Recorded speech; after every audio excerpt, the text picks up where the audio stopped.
Bienvenidos a nuestro episodio número 79.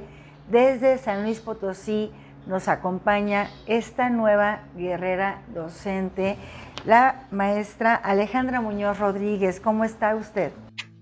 Muy bien, muchas gracias. Muy contenta por formar parte de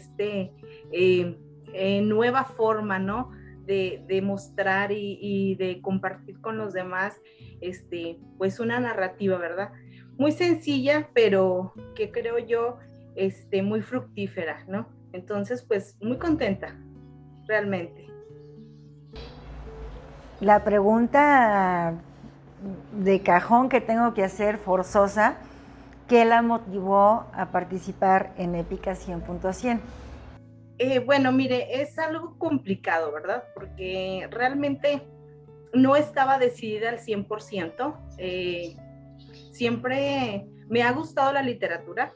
Eso ya es como algo que siempre he tenido, pero que siempre he tenido como ese temor, ¿no? O sea, como de mostrar algo y que de pronto digan, no, pues no está bien. Entonces, pues me convencí de alguna manera y dije, creo que es el momento, creo que es lo ideal en este instante para poder, pues ahora sí que hacer como ese ensayo, ¿no? De decir, a ver, lo mando, a ver qué tal nos va, a ver si es cierto que he aprendido algo.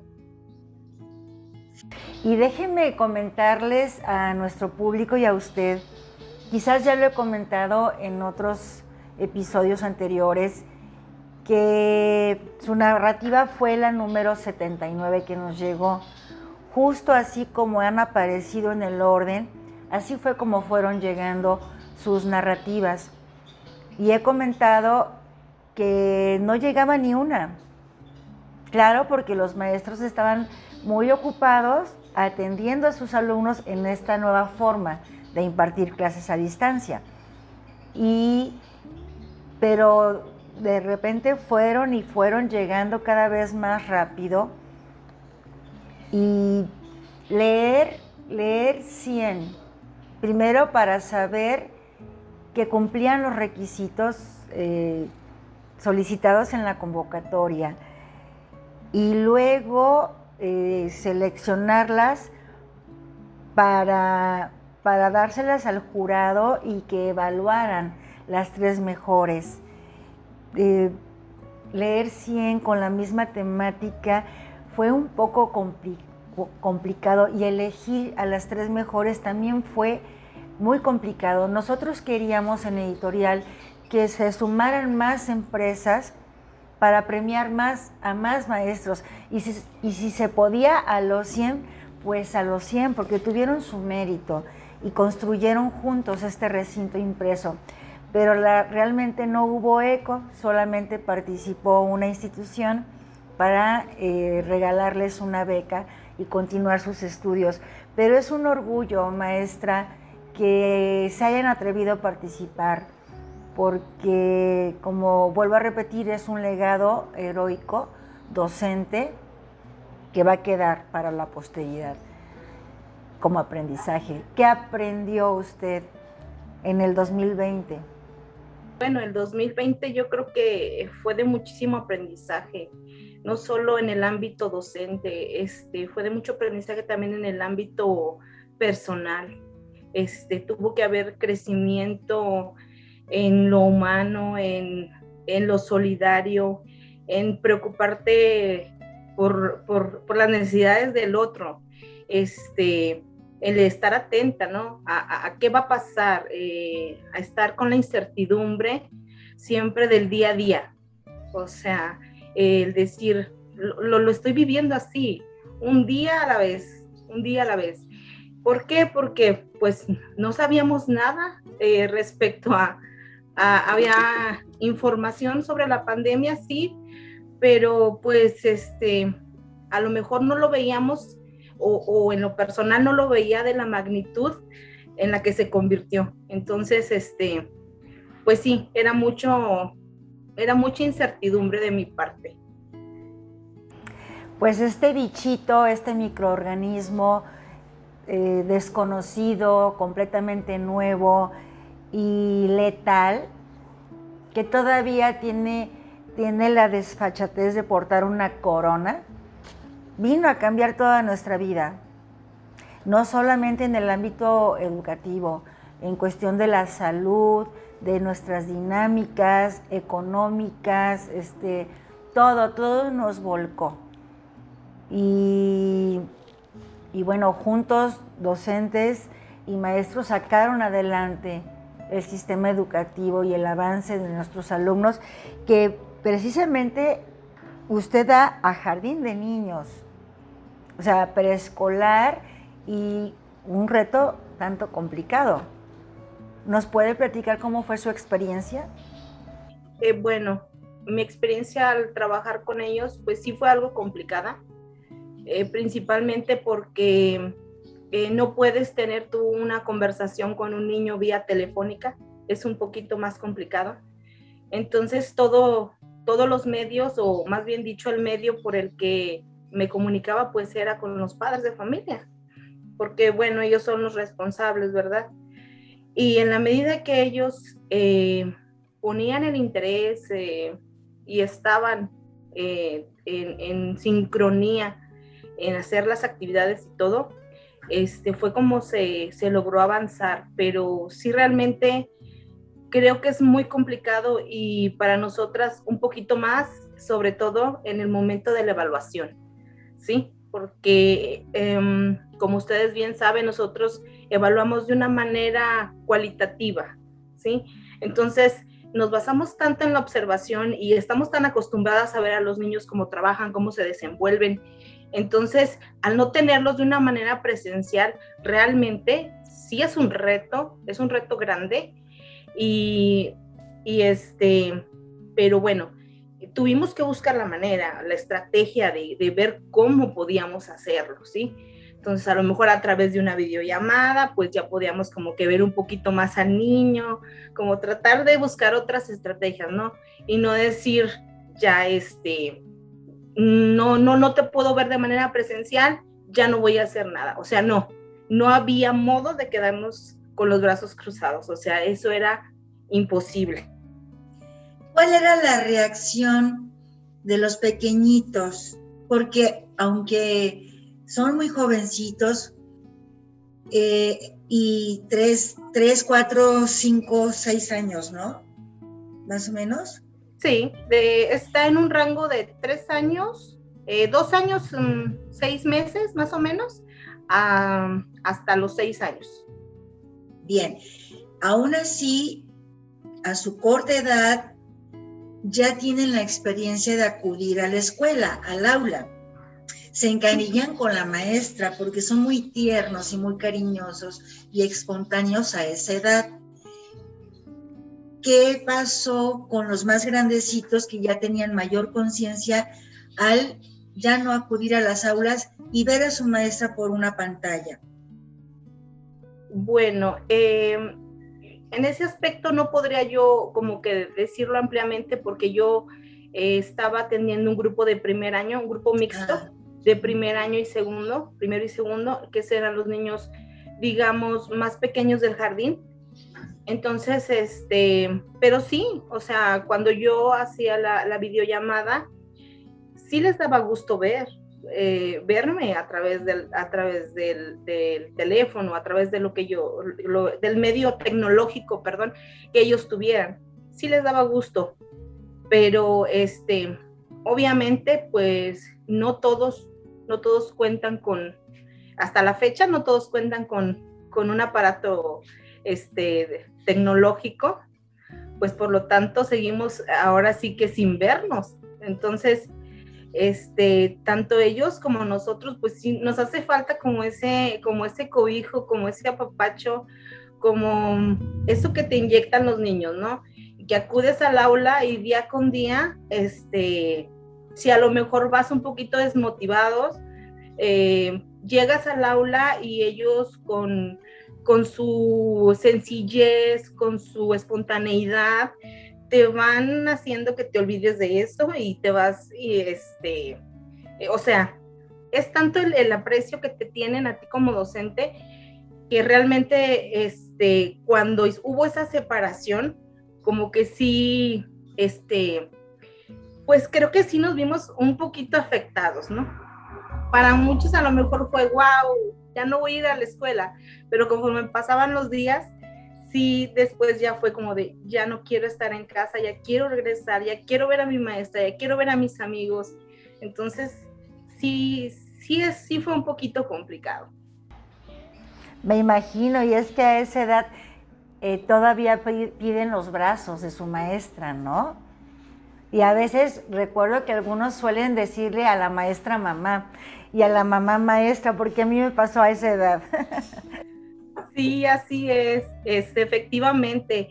Hay muchos niños que te crean un vínculo muy fuerte con nosotras como docentes, que a veces nos dicen, ya pareces como mamá gallina con tus pollitos, ¿sí? Sobre todo cuando estás con un grupo de primer año, que son todavía los que como que requieren de más afecto, todavía el desapego de casa a la escuela todavía no está como muy claro, entonces ellos todavía sí se equivocan muchas de las veces y nos hablan de como a sus cuidadores, ¿verdad? A veces nos dicen abuelita, porque bueno, la abuelita es la que los cuida, a veces nos dicen mamá o así.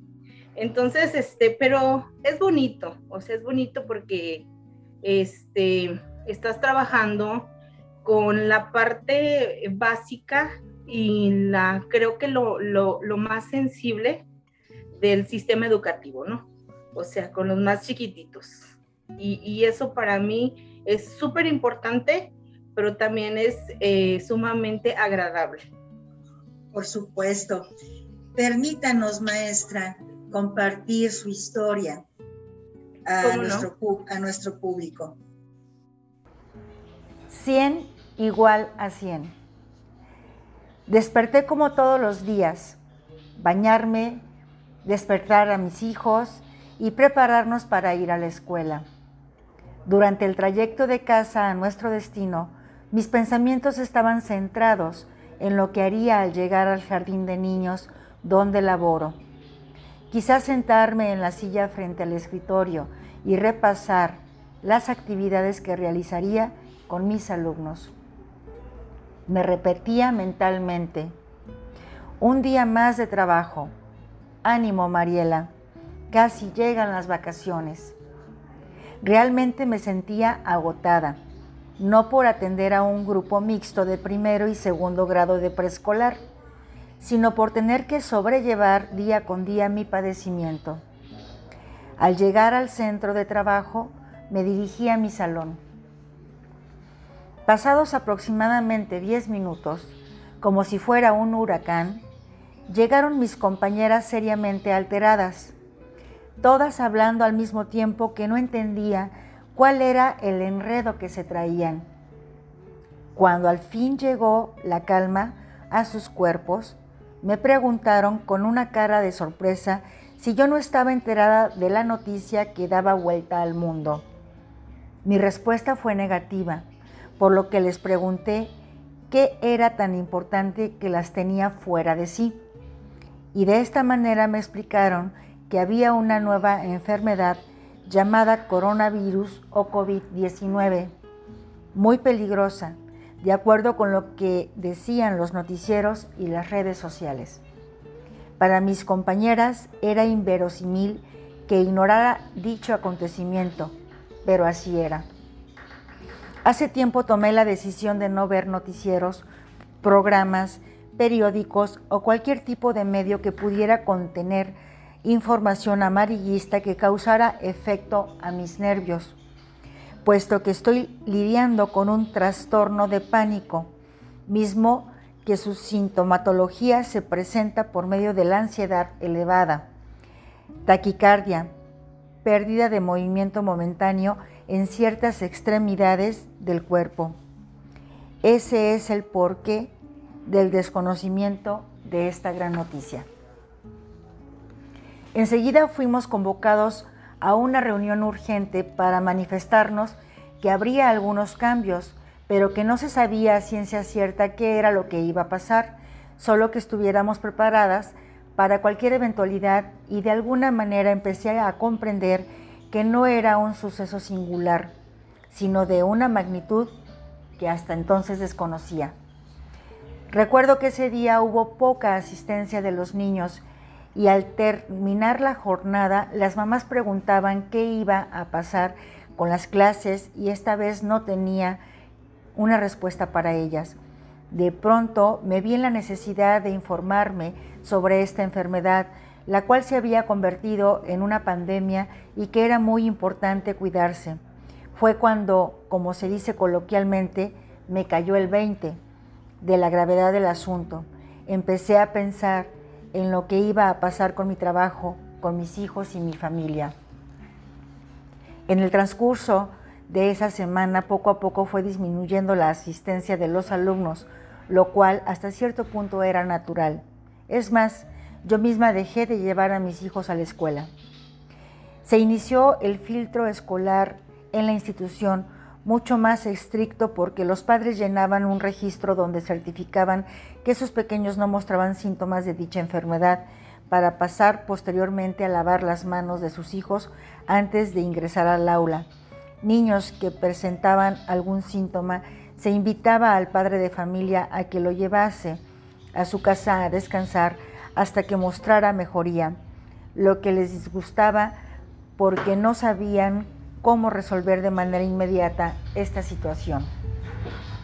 Al término de la semana, declararon oficialmente suspensión de clases presenciales y entraron las novedosas clases Aprende en Casa, transmitidas por televisión. Incertidumbre total tanto para los papás como para mí. El teléfono no paraba de sonar, preguntando cómo iban a darse las clases por televisión, y yo, con tan poca información, solo les saciaba su curiosidad de manera momentánea, ya que ésta bajaba con cuentagotas y de una forma confusa. Dio inicio la programación en un canal al que no todos los padres de familia tenían acceso. Las clases de educación preescolar empezaban a las 8 y estuve atenta al contenido que iban a transmitir, puesto que lo desconocía totalmente.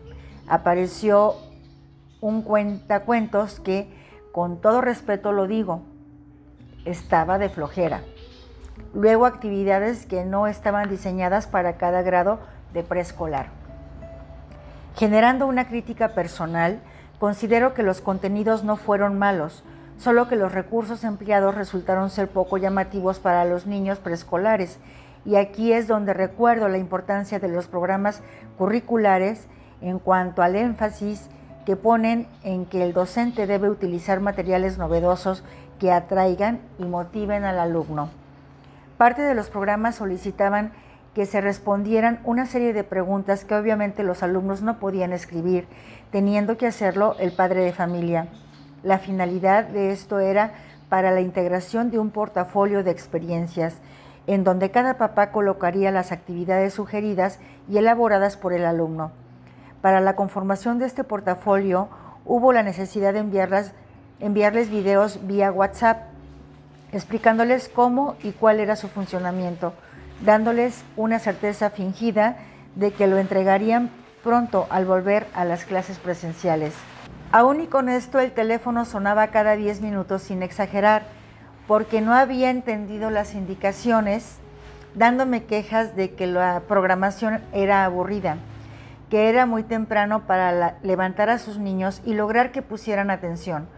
Otros diciéndome que no tenían televisor, unos más exponiendo sus obligaciones del trabajo, haciendo una lista interminable de quejas que tenían que atender con mi mejor voz y dándoles aquella seguridad que a mí nadie me daba, pero que sí se estaba viendo reflejada en las constantes crisis de ansiedad que ni siquiera el medicamento en ocasiones podía controlar.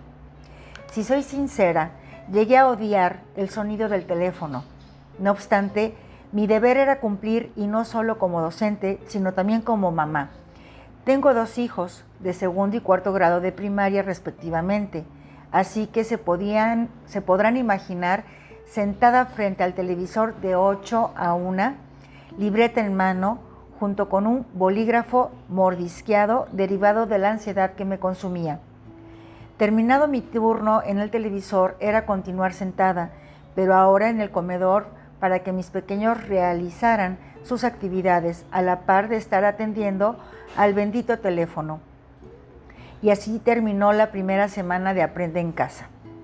Ser docente y mamá al mismo tiempo, vaya que resultó un paquete muy grande y que lastimosamente a la mayoría de la sociedad se le olvida y nos juzga muy duramente.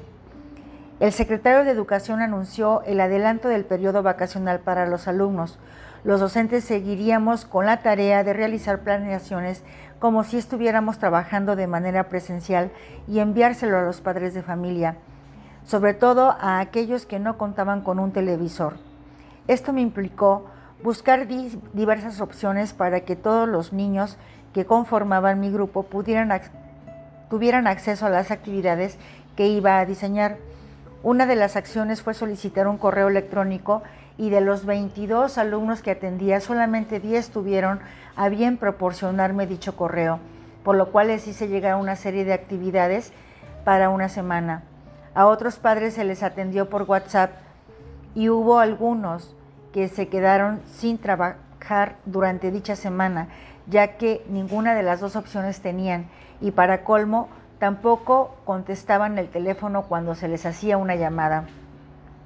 Pocos días antes de terminar el periodo vacacional nos dieron la noticia de que se iba a implementar una aplicación que en mi vida había escuchado, Google Classroom, y otra vez caos total en mi cabeza, pensando en cómo les iba a explicar a los padres de familia algo que ni siquiera yo comprendía. Esta nueva semana envié actividades por los medios ya referidos, pero aún así seguían quedando fuera aproximadamente el 20% de los alumnos, por lo que con apoyo de la docente especialista en aprendizaje logramos conformar unos cuadernillos de actividades, mismos que hice llegar hasta el hogar de estos niños, lo que me permitió ver directamente las condiciones tan carentes en las que viven, que no cuentan con ningún medio electrónico, que se tiene una idea errónea de que vivir en la ciudad es sinónimo de acceso a la tecnología.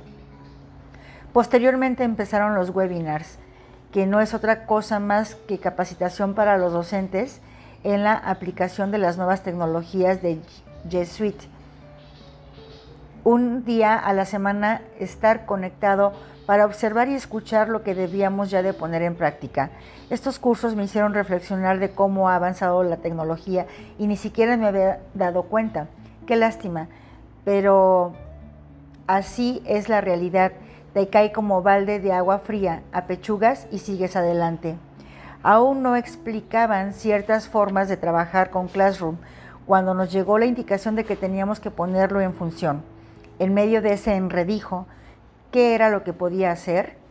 Así que puse manos a la obra, instalé mi aplicación en la computadora con respectivo correo institucional y no hubo de otra más que practicar hasta saber cómo funcionaba la plataforma. Fue de beneficio y tuve la posibilidad de compartir con mis compañeras lo que había aprendido por medio de grabaciones que elaboré.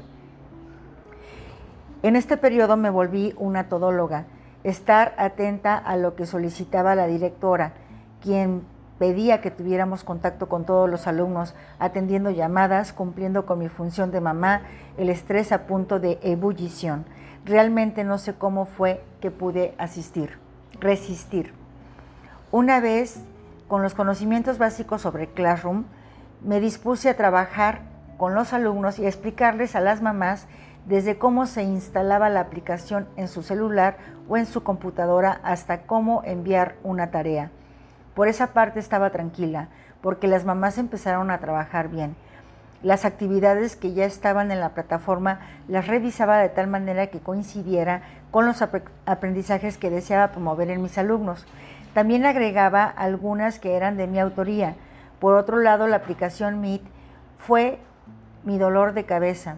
Lloré inconsolablemente por la impotencia de no poder ingresar a una reunión.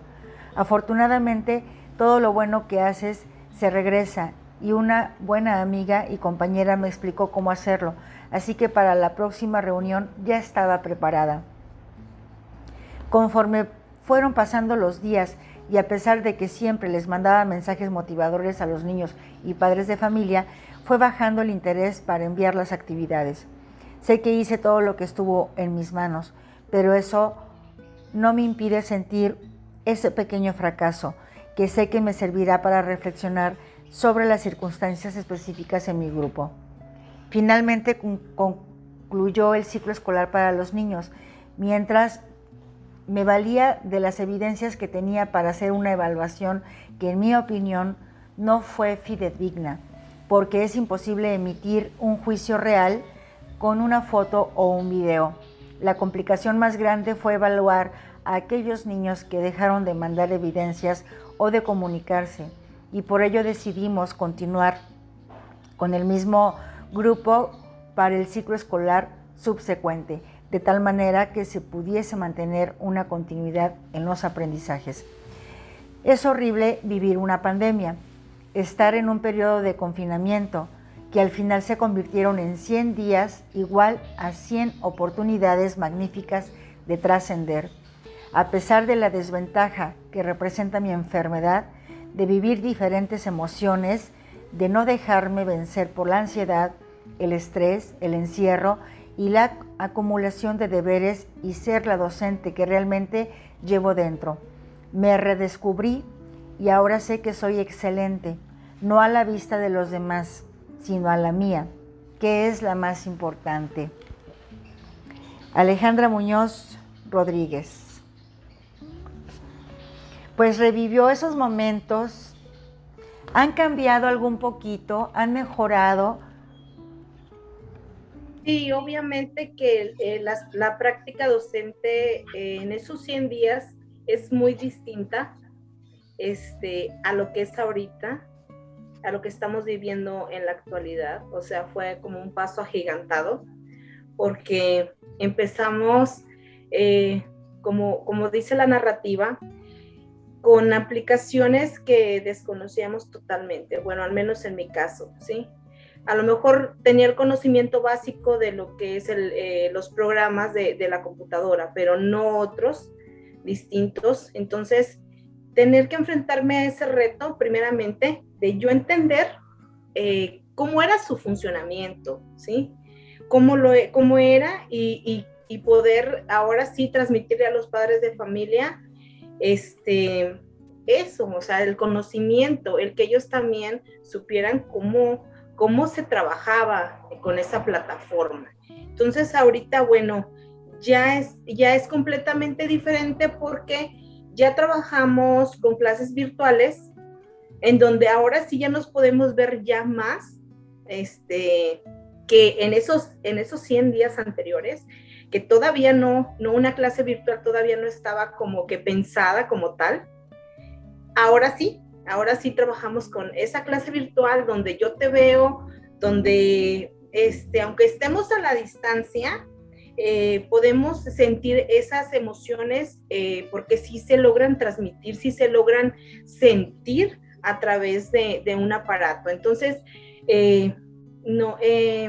varía demasiado lo que viví en aquel momento a lo que estoy viviendo ahora, indudablemente. Y es que ¿quién iba a pensar, cómo podríamos imaginar que la tecnología, aprender tecnología como maestros, se iban a requerir en un preescolar? No, ahí era importante y ocuparse del contacto físico, de las emociones, del acercamiento. Nos agarró de imprevisto este evento, y aunque los chiquitos todos ya son nativos digitales y que en vez de entretenerlos con una sonaja, lo he comentado, ya los entretienes con un celular y con su dedito desde los 8 meses, caminan por la pantalla, su dedito camina por la pantalla y busca imágenes y se entretiene. Aún así, no lo pensábamos que lo íbamos a requerir en clases?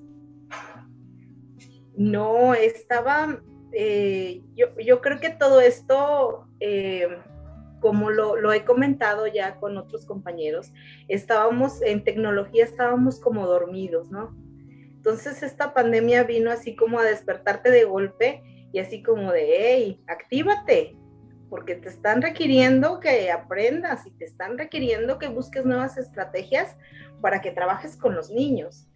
Entonces, es un reto, pero es muy importante porque nos enseña nuevas cosas, nos enseña que hay otros medios, hay otra didáctica que puedes utilizar y que también es buena, que no solamente es la misma que tú concibes o la que has venido haciendo durante todo tu trayecto docente, ¿no? Entonces, si lo vemos de una forma positiva, pues nos trajo beneficios, ¿sí?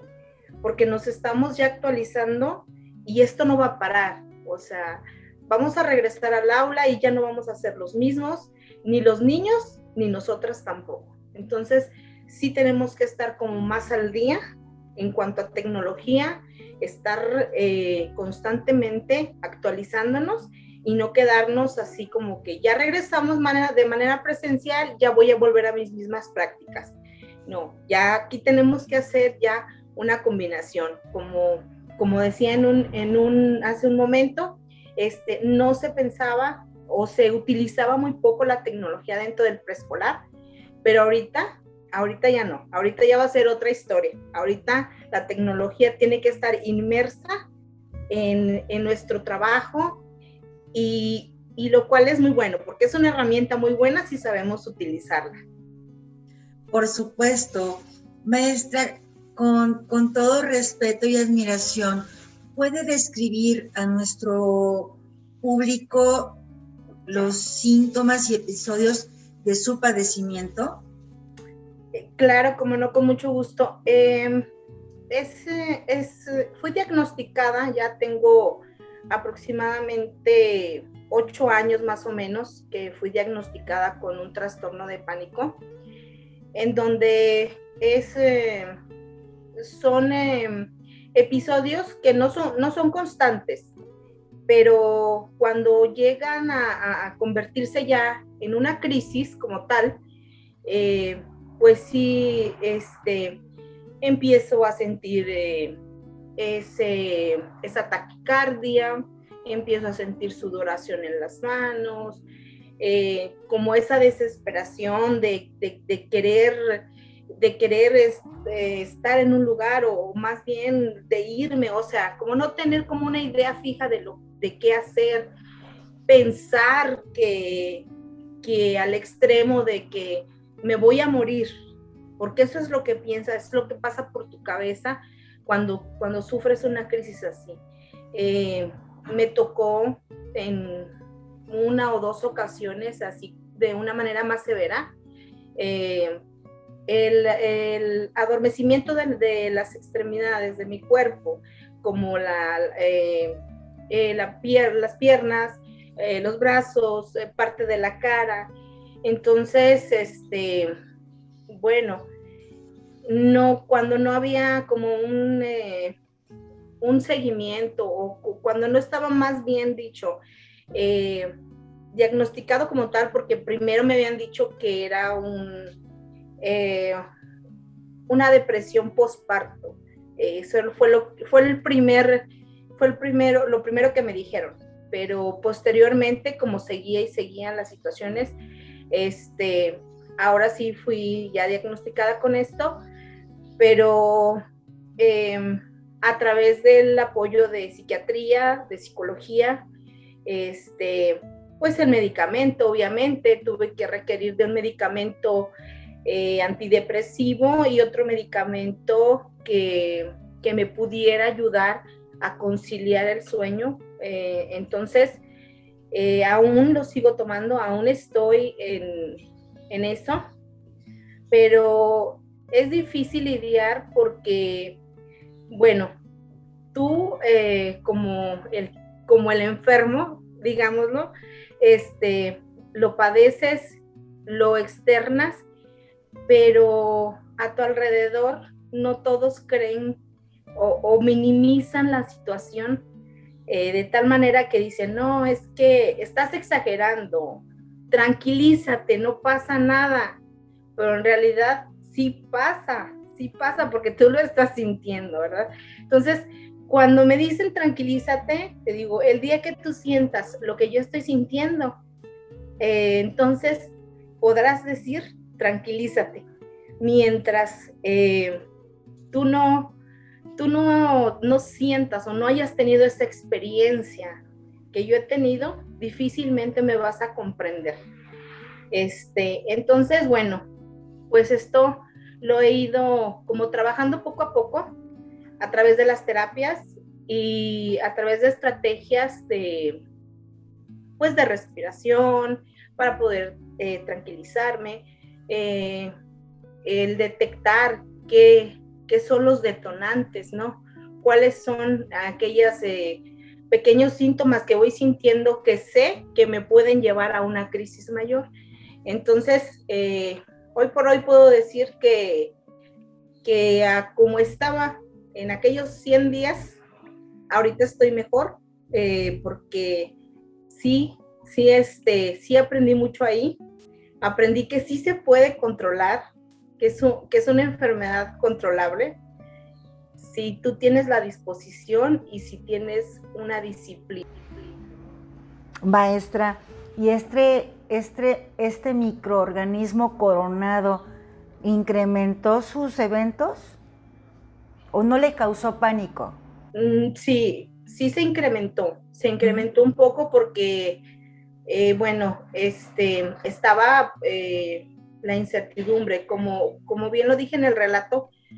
Yo no soy una persona de ver noticias porque todo lo que pasa me afecta de alguna manera. Mentalmente, una cosa pequeñita, mi cerebro la piensa como 10 veces más grande. Entonces procuro no hacerlo, procuro mantenerme o buscar cosas que me causen tranquilidad. Entonces, cuando me tuve que enfrentar a esa parte de ver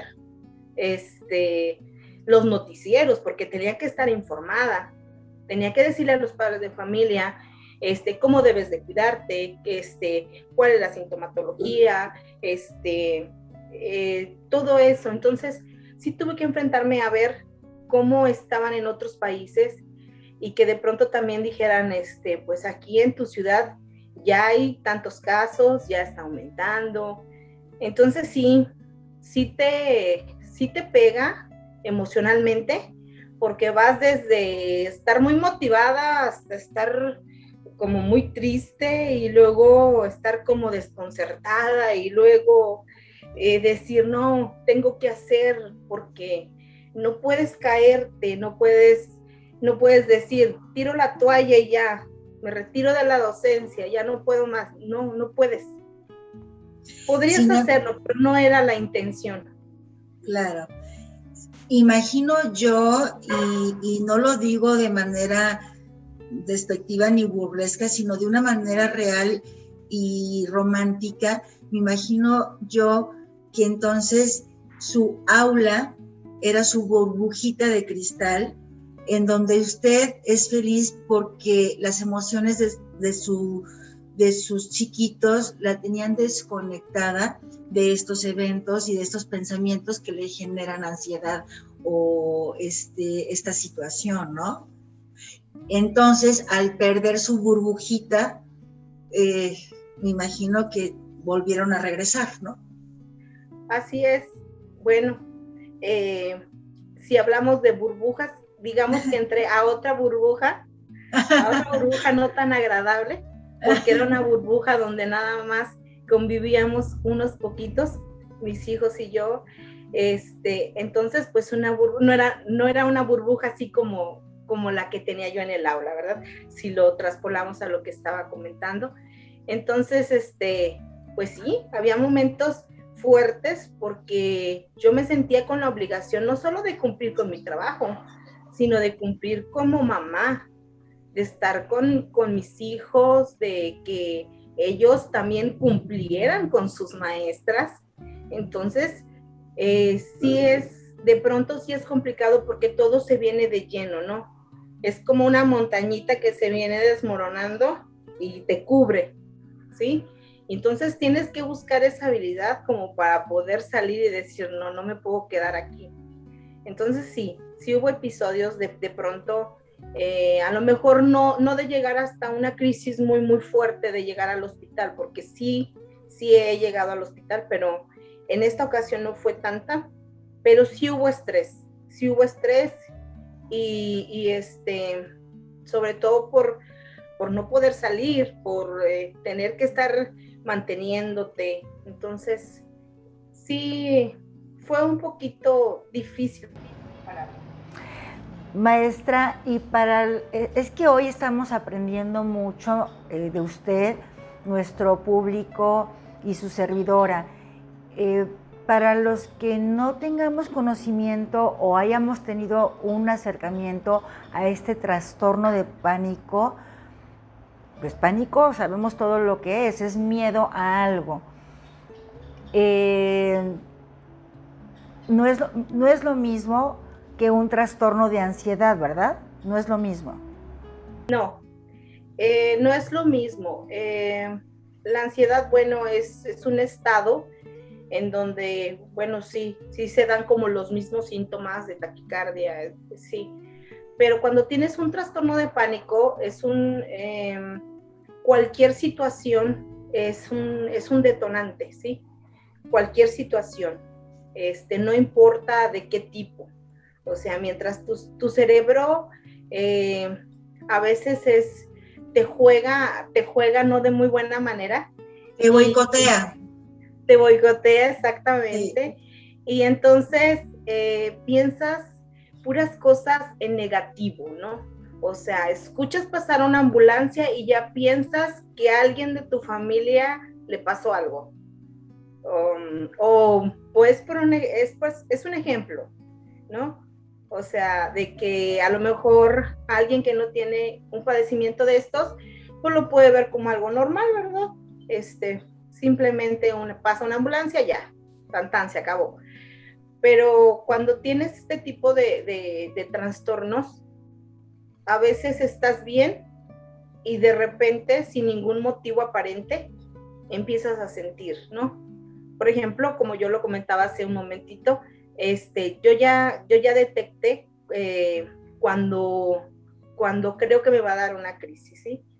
Cuando ya empiezo a sentir sudoración en las manos, entonces es señal de que ya algo por ahí me está inquietando de manera inconsciente, porque a veces es inconsciente, que algo me está inquietando. Entonces, ¿qué es lo que tengo que hacer? Buscar una estrategia, ya sea tratar de relajarme, respirar, hacer mucha respiración, buscar otro medio. Por ejemplo, a mí el teléfono me ha servido para esto, porque veo cuando empiezo a sentir como esos episodios así un poquito ya como más intensos, utilizo el teléfono para ver programas o videos donde pasen cosas así como rápidas, ¿no?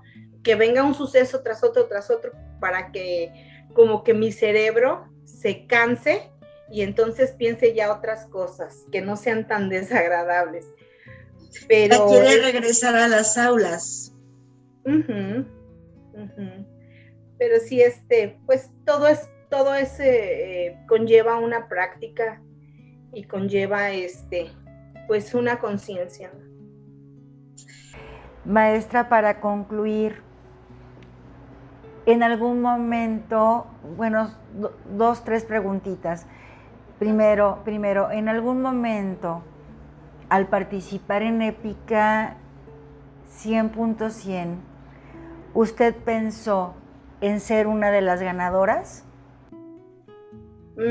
Sinceramente no.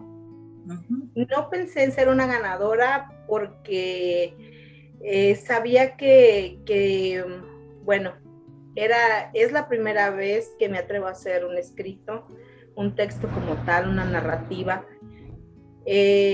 pero sí tenía esa ilusión, ¿no? O sea, como todos, creo, como todos, de poder ser ganadora, pero creo que cuando pasa el tiempo y te das cuenta que no es tan importante como obtener un premio, ¿no?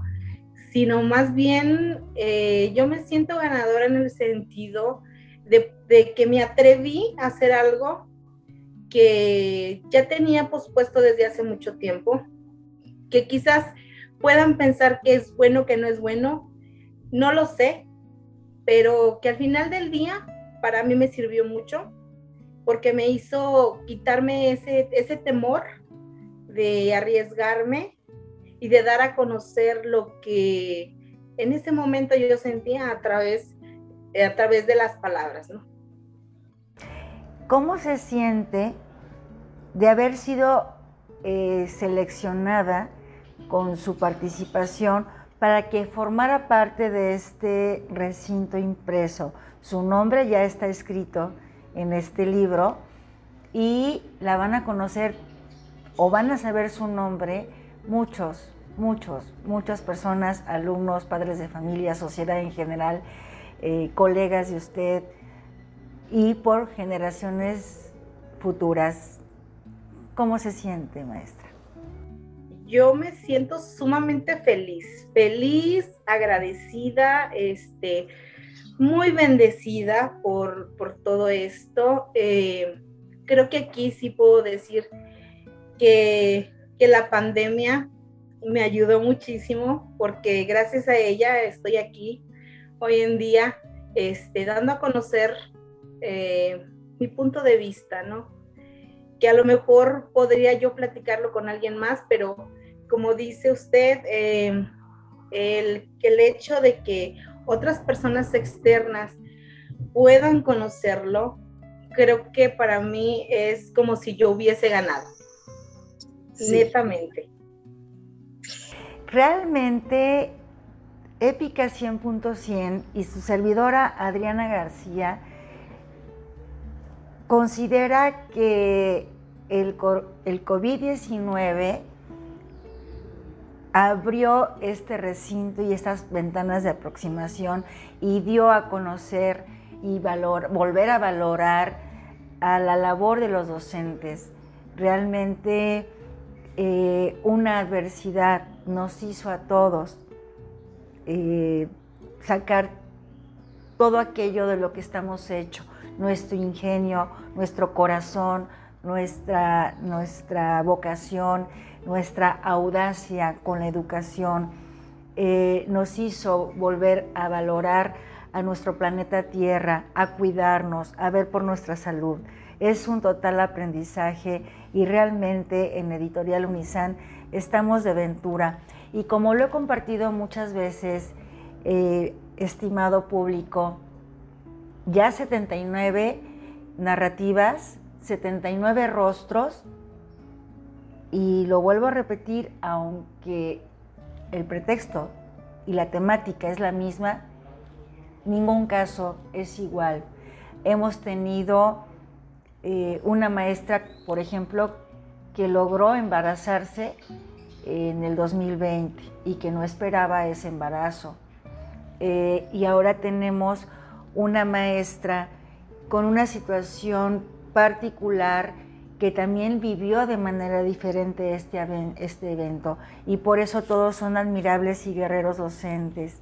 Muchas gracias, maestra, de verdad aprecio mucho que nos haya dado la oportunidad de conocerla, de intercambiar sus emociones, pensamientos y vivencias, y estamos pronto construyendo proyectos novedosos y en conjunto. Al contrario, muchísimas gracias por esta oportunidad. Para mí esto es lo mejor o de las cosas mejores que me han pasado, y yo estoy plenamente agradecida por esta oportunidad. Y sí, estimado público, todos los héroes docentes son un ejemplo y dignos de admiración. Ya estamos acercándonos a la recta final de Épica 100.100, una lead de guerreros docentes. Nos vemos mañana. Pasen buenas noches.